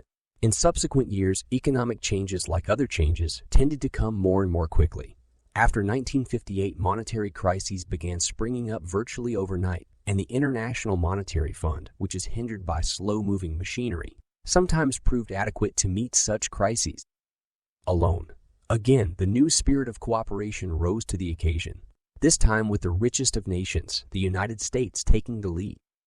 Starting in 1961, the Federal Reserve Bank, with the approval of the Federal Reserve Board and the Treasury in Washington, joined the other leading central banks in setting up a system of ever-ready revolving credits, which soon came to be called the swap network.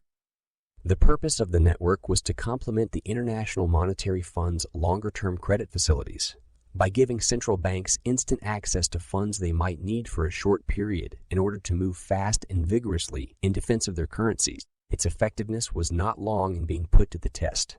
Between its initiation in 1961 and the autumn of 1964, the swap network had played a major part in the triumphant defense against sudden and violent speculative attacks on at least three currencies: the pound, late in 1961, the Canadian dollar in June 1961, the Canadian dollar in March 1964.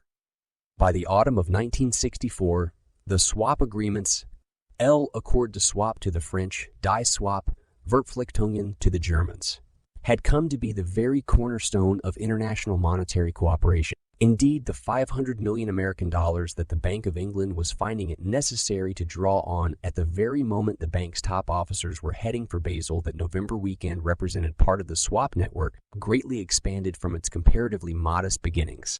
As for the Bank for International Settlements, in its capacity as a banking institution, it was a relatively minor cog in all this machinery. But in its capacity as a club, it had over the years come to play a far from unimportant role. Its monthly board meetings served, and still serve, as a chance for the central bankers to talk in an informal atmosphere, to exchange gossip, views, and hunches, such as could not comfortably be indulged in either by mail or over the international telephone circuits. Basel, a medieval Rhenish city that is dominated by the spires of its 12th century Gothic cathedral, and has long been a thriving center of the chemical industry, was originally chosen as the site of the Bank for International Settlements because it was a nodal point for European railways. Now that most international bankers habitually travel by plane, that asset has become a liability, for there is no long-distance air service to Basel. Delegates must deplane at Zurich and continue by train or car. On the other hand, Basel has several first-rate restaurants, and it may be that in the view of the central bank, delegates, this advantage outweighs the travel inconvenience, for central banking, or at least European central banking, has a firmly established association with good living. A governor of the National Bank of Belgium once remarked to a visitor without a smile that he considered one of his duties to be that of leaving the institution's wine cellar better than he had found it. A lunching guest at the Bank of France is generally told apologetically, in the tradition of the bank, we serve only simple fare. But what follows is a repast during which the constant discussion of vintages makes any discussion of banking awkward, if not impossible, and at which the tradition of simplicity is honored, apparently, by the serving of only one wine before the cognac. The table of the Bank of Italy is equally elegant, some say the best in Rome, and its surroundings are enhanced by the priceless Renaissance paintings acquired as defaulted security on bad loans over the years that hang on the walls. As for the Federal Reserve Bank of New York, alcohol in any form is hardly ever served there. Banking is habitually discussed at meals, and the mistress of the kitchen appears almost pathetically grateful whenever one of the officers makes any sort of comment, even a critical one, on the fare. But then, Liberty Street isn't Europe. In these democratic times, central banking in Europe is thought of as the last stronghold of the aristocratic banking tradition, in which wit, grace, and culture coexist easily with commercial astuteness and even ruthlessness. The European counterparts of the security guards on Liberty Street are apt to be attendants in morning coats. Until less than a generation ago, formality of address between central bankers was the rule. Some think that the first to break it were the British during the Second World War when, it is alleged, a secret order went out that British government and military authorities were to address their American counterparts by their first names. In any event, first names are frequently exchanged between European and American central bankers now, and one reason for this, unquestionably, is the post-war rise in influence of the dollar. Another reason is that in the emerging era of cooperation, the central bankers see more of each other than they used to, not just in Basel but in Washington, Paris, and Brussels at regular meetings of perhaps half a dozen special banking committees of various international organizations. The same handful of top bankers parades so regularly through the hotel lobbies of those cities that one of them thinks they must give the impression of being 100 strong, like the spear carriers who cross the stage again and again in the triumphal scene of Ida.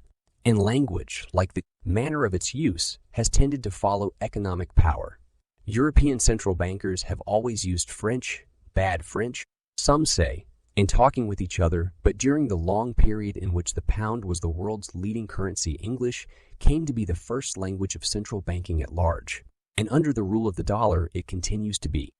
It is spoken fluently and willingly by all the top officers of every central bank except the Bank of France, and even the Bank of France officers are forced to keep translators at hand, in consideration of the seeming intractable inability or unwillingness of most Britons and Americans to become competent in any language but their own. Lord Cromer, flouting tradition, speaks French with complete authority. At Basel, good food and convenience come before splendor. Many of the delegates favor an outwardly humble restaurant in the main railroad station, and the Bank for International Settlements itself is modestly situated between a tea shop and a hairdressing establishment. On that November weekend in 1964, Vice President Coombs was the only representative of the Federal Reserve System on hand, and indeed, he was to be the key banking representative of the United States through the early and middle phases of the crisis that was then mounting. In an abstracted way, Coombs ate and drank heartily with the others. True to his institution's traditions, he is less than a gourmet, but his real interest was in getting the sense of the meeting and the private feelings of its participants. He was the perfect man for this task, inasmuch as he has the unquestioning trust and respect of all his foreign colleagues. The other leading central bankers habitually call him by his first name, less, it seems, in deference to changed custom than out of deep affection and admiration. They also use it in speaking of him among themselves. The name Charlie Coombs, run together thus out of long habituation, is a word to conjure with in central banking circles. Charlie Coombs, they will tell you, is the kind of New Englander. He is from Newton, Massachusetts, who, although his clipped speech and dry manner make him seem a bit cool and detached, is really warm and intuitive.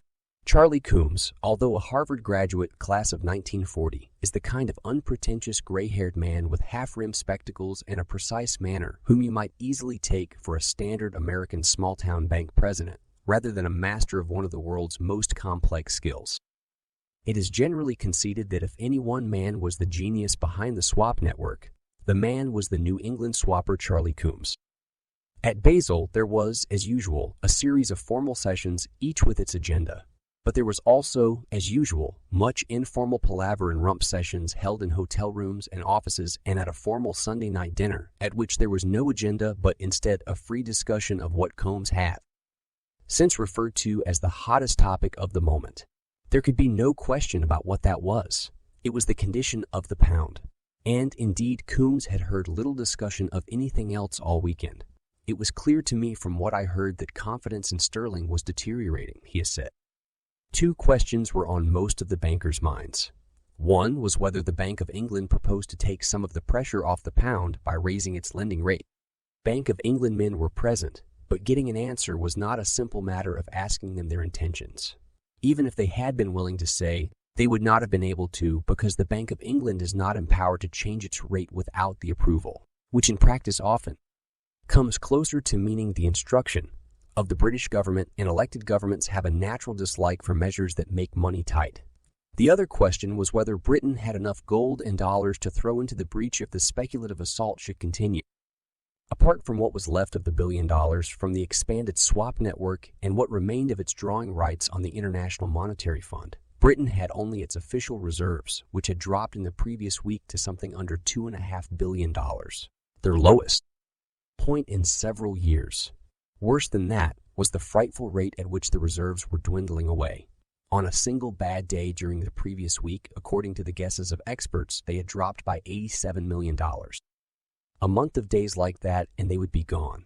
Even so, Coombs has said nobody at Basel that weekend dreamed that the pressure on sterling could become as intense as it actually did become later in the month. He returned to New York worried but resolute. It was not to New York, however, that the main scene of the battle for sterling shifted after the Basel meeting. It was to London. The big immediate question was whether or not Britain would raise its bank rate that week, and the day the answer would be known was Thursday, November 12th, in the matter of the bank rate. As in so many other things, the British customarily follow a ritual.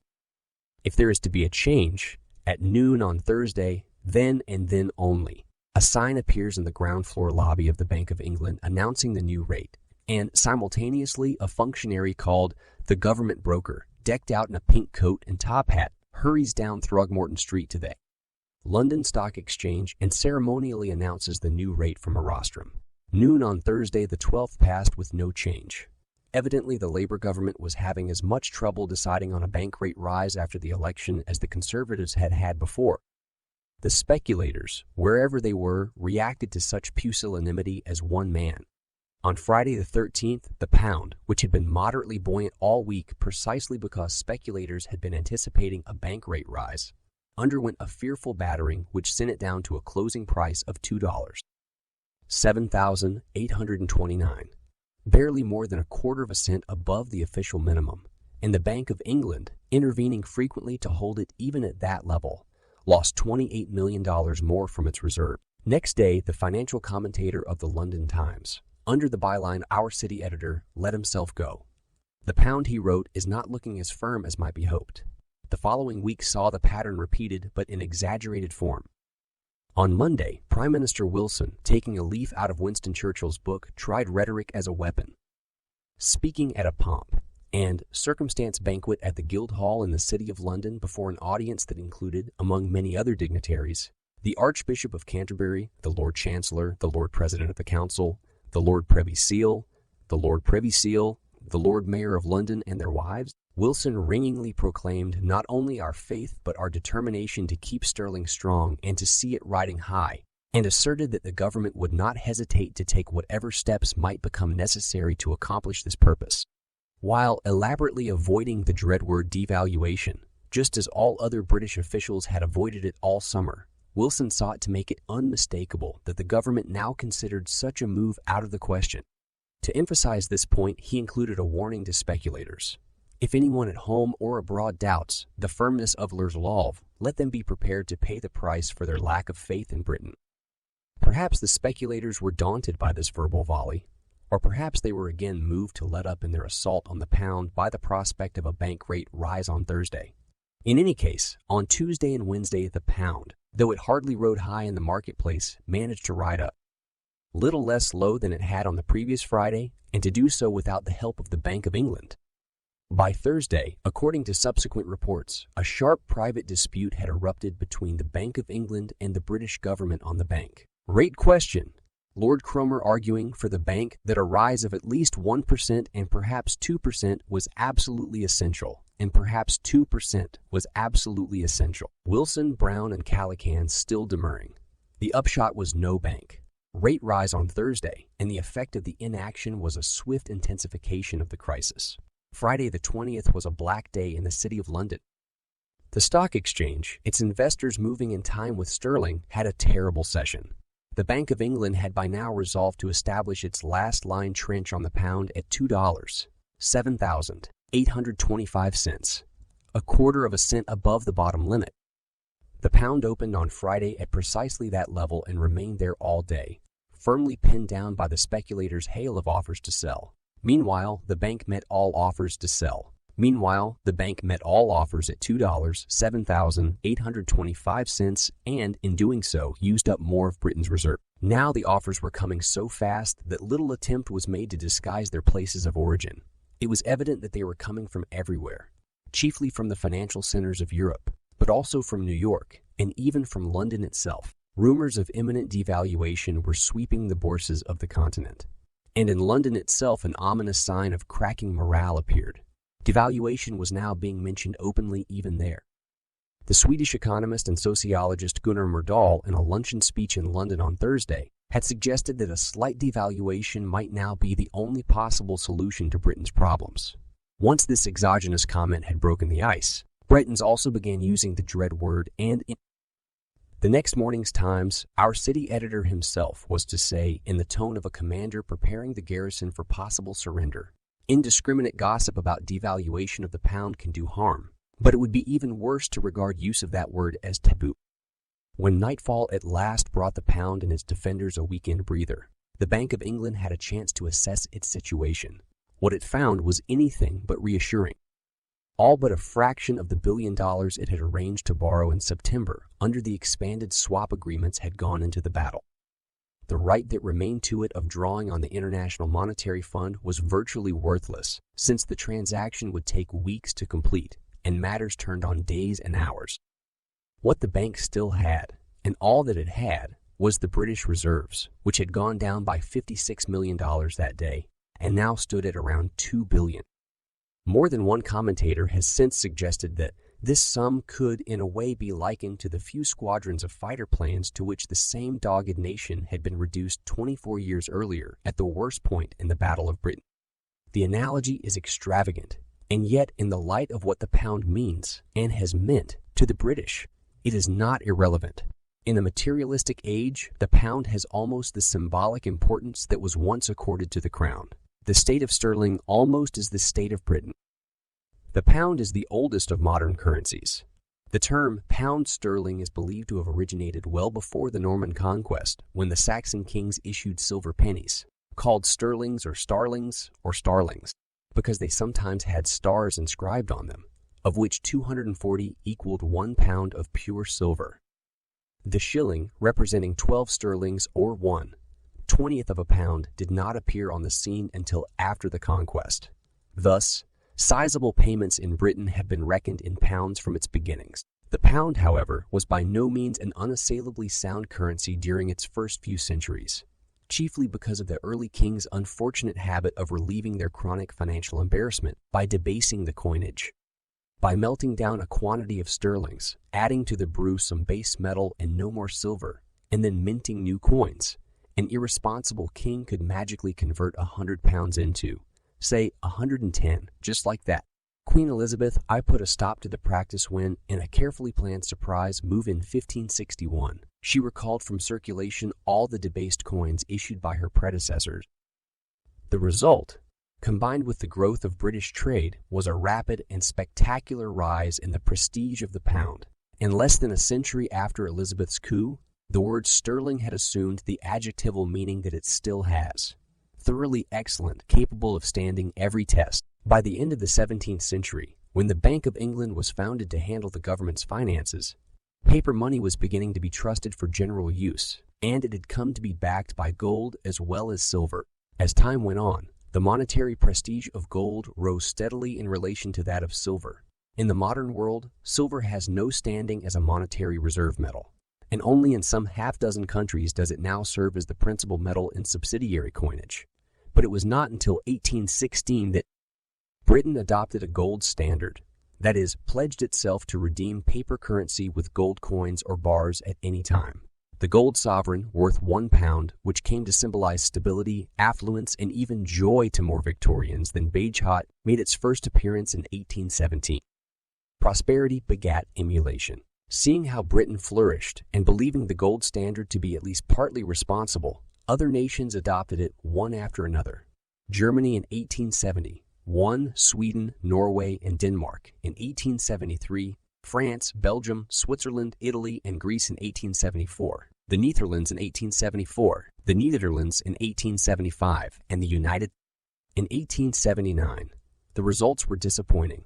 Hardly any of the newcomers found themselves immediately getting rich. In Britain, which in retrospect appears to have flourished as much in spite of the gold standard as because of it, continued to be the undisputed monarch of world trade. In the half-century preceding the First World War, London was the middleman in international finance, and the pound was its quasi-official medium. As David Lloyd George was later to write nostalgically, prior to 1914, the crackle of a bill on London, that is, of a bill of credit in pounds sterling bearing the signature of a London bank, was as good as the ring of gold in any port throughout the civilized world. The war ended this idyll by disrupting the delicate balance of forces that had made it possible, and by bringing to the fore a challenger to the pound supremacy, the United States dollar. In 1914, Britain, hard-pressed to finance its fighting forces, adopted measures to discourage demands for gold, thereby abandoning the gold standard in everything but name. Meanwhile, the value of a pound in dollars sank from $4.86 to a 1920 low of $3.20. In an effort to recoup its lost glory, Britain resumed a full gold standard in 1925, tying the pound to gold at a rate that restored its old $4.86 relation to the dollar. The cost of this gallant overvaluation, however, was chronic depression at home, not to mention the political eclipse for some 15 years of the Chancellor of the Exchequer who ordered it, Winston Churchill. The general collapse of currencies during the 1930s actually began not in London, but on the continent, when, in the summer of 1931, a sudden run on the leading bank of Austria, the credit installed, resulted in its failure. The domino principle of bank failures, if such a thing can be said to exist, then came into play. German losses arising from this relatively minor disaster resulted in a banking crisis in Germany. And then, because huge quantities of British funds were now frozen in bankrupt institutions on the continent, the panic crossed the English Channel and invaded the home of the imperial pound itself. Demands for gold in exchange for pounds quickly became too heavy for the Bank of England to meet, even with the help of loans from France and the United States. Britain was faced with the bleak alternatives of setting an almost usurious bank rate, between 8 and 10%, in order to hold funds in London and check the gold outflow, or abandoning the gold standard, the first choice, which would have further depressed the domestic economy in which there were now more than 2.5 million unemployed, was considered unconscionable, and accordingly on September 21, 1931, the Bank of England announced suspension of its responsibility to sell gold. The move hit the financial world like a thunderbolt. So great was the prestige of the pound in 1931 that John Maynard Keynes, the already famous British economist, could say, not wholly in irony, that sterling hadn't left gold. Gold had left sterling. In either case, the mooring of the old system was gone, and chaos was the result. Within a few weeks, all the countries on the vast portion of the globe then under British political or economic domination had left the gold standard. Most of the other leading currencies had either left gold or been drastically devalued in relation to it. And in the free market, the value of the pound in terms of dollars had dropped from $4.86 to around $3.50. Then the dollar itself, the potential new mooring, came loose. In 1933, the United States, compelled by the worst depression in its history, abandoned the gold standard. A year later, it resumed it in a modified form called the Gold Exchange Standard, under which gold coinage was ended, and the Federal Reserve was pledged to sell gold in bar form to other central banks, but to no one else, and to sell it at a drastic devaluation of 41% from the price. The United States devaluation restored the pound to its old dollar parity, but Britain found it small comfort to be tied securely to a mooring that was now shaky itself. Even so, over the next 5 years, while beggar my neighbor came to be the rule in international finance, the pound did not lose much more ground in relation to other currencies. And when the Second World War broke out, the British government boldly pegged it at $4.03 and imposed controls to keep it there in defiance of the free market. There for a decade it remained, but only officially. In the free market of neutral Switzerland, it fluctuated all through the war in reflection of Britain's military fortunes, sinking at the darkest moments to as low as $2. In the post-war era, the pound has been almost continuously in trouble. The new rules of the game of international finance that were agreed upon at Bretton Woods recognized that the old gold standard had been far too rigid and the virtual paper standard of the 1930s far too unstable. A compromise accordingly emerged under which the dollar, the new king of the dollar currencies, remained tied to gold under the gold exchange standard, and the pound, along with the other leading currencies, became tied not to gold, but to the dollar, at rates fixed within stated limits. Indeed, the post-war era was virtually ushered in by a devaluation of the pound that was about as drastic an amount as that of 1931, though far less so in its consequences. The pound, like most European currencies, had emerged from Bretton Woods flagrantly overvalued in relation to the shattered economy it represented, and had been kept that way only by government-imposed controls. In the autumn of 1949, therefore, after a year and a half of devaluation rumors, burgeoning black markets in sterling, and gold losses that had reduced the British reserves to a dangerously low level, the pound was devalued from $4.03 to $2.80 to $2.80. With the isolated exceptions of the United States dollar and the Swiss franc, every important non-communist currency almost instantly followed the pound's example. But this time no drying up of trade or other chaos ensued, because the 1949 devaluations, unlike those of 1931 and the years following, were not the uncontrolled attempts of countries riddled by depression to gain a competitive advantage at any cost, but merely represented recognition by the war. Devastated countries that they had recovered to the point where they could survive relatively free international competition, without artificial props. In fact, world trade, instead of drying up, picked up sharply.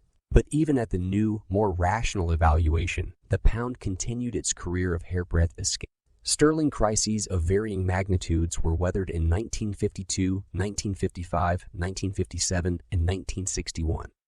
In its unsentimental and tactless way, the pound, just as by its gyrations in the past it had accurately charted Britain's rise and fall as the greatest of world powers, now, with its nagging recurrent weakness, seemed to be hinting that even such retrenchment as the British had undertaken in 1949 was not enough to suit their reduced circumstances. And in November 1964, these hints, with their humiliating implications, were not lost on the British people. The emotional terms in which many of them were thinking about the pound were well illustrated by an exchange that took place in that celebrated forum, the letters column of the Times, when the crisis was at its height. A reader named I.M.D. Little wrote, deploring all the breastbeating about the pound, and particularly the uneasy whispering about devaluation, a matter that he declared to be an economic rather than a moral issue. Quick as a flash came a reply from A.C.S. Hadfield, among others. Was there ever a clearer sign of soulless times, Hadfield demanded, than Little's letter? Devaluation not a moral issue? Repudiation. For that is what devaluation is, neither more nor less, has become respectable. Hadfield groaned in the unmistakable tone, as old in Britain as the pound itself, of the outraged patriot. In the 10 days following the Basel meeting, the first concern of the men at the Federal Reserve Bank of New York was not the pound, but the dollar. The American balance of payments deficit had now crept up to the alarming rate of almost $6 billion a year, and it was becoming clear that a rise in the British bank rate, if it should be unmatched by American action, might merely shift some of the speculative attack from the pound to the dollar. Hayes and Coombs and the Washington monetary authorities, William McChesney Martin, chairman of the Federal Reserve Board, Secretary of the Treasury Douglas Dillon, and Under Secretary of the Treasury Robert Rousseau, came to agree that if the British should raise their rate, the Federal Reserve would be compelled, in self-defense, to competitively raise its rate above the current level of 3.5%. Hayes had numerous telephone conversations on this delicate point with his London counterpart, Lord Cromer, a deep-dyed aristocrat, a godson of King George V and a grandson of Sir Evelyn Baring. Later the first Earl of Cromer, who, as the British agent in Egypt, was Chinese Gordon's nemesis in 1884-85. Lord Cromer was also a banker of universally acknowledged brilliance and, at 43, the youngest man, as far as anyone could remember, ever to direct the fortunes of the Bank of England. He and Hayes, in the course of their frequent meetings at Basel and elsewhere, had become warm friends. During the afternoon of Friday the 20th, at any rate, the Federal Reserve Bank had a chance to show its good intentions by doing some frontline fighting for the pound. The breather provided by the London closing proved to be illusory. 5 o'clock in London was only noon in New York, and insatiable speculators were able to go on selling pounds for several more hours in the New York market, with the result that the trading room of the Federal Reserve Bank temporarily replaced that of the Bank of England as the command post for the defense. Using as their ammunition British dollars, or more precisely, United States dollars lent to Britain under the swap agreements, the Federal Reserve's traders staunchly held the pound at or above $2, 7,825 cents at ever, increasing cost, of course, to the British Reserve. Mercifully, after the New York closing, the battle did not follow the sun to San Francisco and on around the world to Tokyo. Evidently, the attackers had had their fill, at least for the time being. What followed was one of those strange modern weekends in which weighty matters are discussed and weighty decisions taken among men who are ostensibly sitting around relaxing in various parts of the world. Wilson, Brown, and Callaghan were at Chequers, the Prime Minister's country estate, taking part in a conference that had originally been scheduled to cover the subject of national defense policy. Lord Cromer was at his country place in Westerham, Kent. Martin, Dillon, and Rosa were at their offices or their homes in and around Washington. Coombs was at his home in Green Village, New Jersey, and Hayes was visiting friends of his elsewhere in New Jersey. At Chequers, Wilson and his two financial ministers, leaving the military brass to confer about defense policy with each other, adjourned to an upstairs gallery to tackle the sterling crisis. In order to bring Lord Cromer into their deliberations, they kept a telephone circuit open to him in Kent, using a scrambler system when they talked on it so as to avoid interception of their words by their unseen enemies, the speculators. Sometime on Saturday, the British reached their decision. Not only would they raise the bank rate and raise it 2% above its current level, to 7%, but in defiance of custom, they would do so the first thing Monday morning rather than wait for another Thursday to roll around. For one thing, they reasoned, to postpone action until Thursday would mean 3.5 more business days during which the deadly drain of British reserves would almost certainly continue and might well accelerate. For another, the sheer shock of the deliberate violation of custom would serve to dramatize the government's determination. The decision, once taken, was communicated by British intermediaries in Washington to the American monetary officials there and relayed to Hayes and Coombs in New Jersey. Those two, knowing that the agreed-upon plan for a concomitant rise in the New York bank rate would now have to be put into effect as quickly as possible, got to work on the telephone lining up a Monday afternoon meeting of the Federal Reserve Bank's Board of Directors, without whose initiative the rate could not be changed. Hayes, a man who sets great store by politeness, has since said with considerable chagrin that he fears he was the despair of his hostess that weekend. Not only was he on the telephone most of the time, but he was prevented by the circumstances from giving the slightest explanation of his unseemly behavior. What had been done, or rather was about to be done, in Britain was plenty to flutter the dovecotes of international finance. Since the beginning of the First World War, the bank rate there had never gone higher than 7% and had only occasionally gone that high. As for a bank rate change on a day other than Thursday, the last time that it occurred, ominously enough, was in 1931. Anticipating lively action at the London opening, which would take place at about 5 a.m., New York time, Coombs went to Liberty Street on Sunday afternoon in order to spend the night at the bank and be on hand when the transatlantic doings began. As an overnight companion, he had a man who found it advisable to sleep at the bank so often that he habitually kept a packed suitcase in his office. Thomas J. Roche, at that time the senior foreign exchange officer. Roche welcomed his boss to the sleeping quarters, a row of small, motel-like rooms on the 11th floor, each equipped with maple furniture, old New York prints, a telephone, a clock radio, a bathrobe, and a shaving kit. And the two men discussed the weekend's developments for a while before turning in.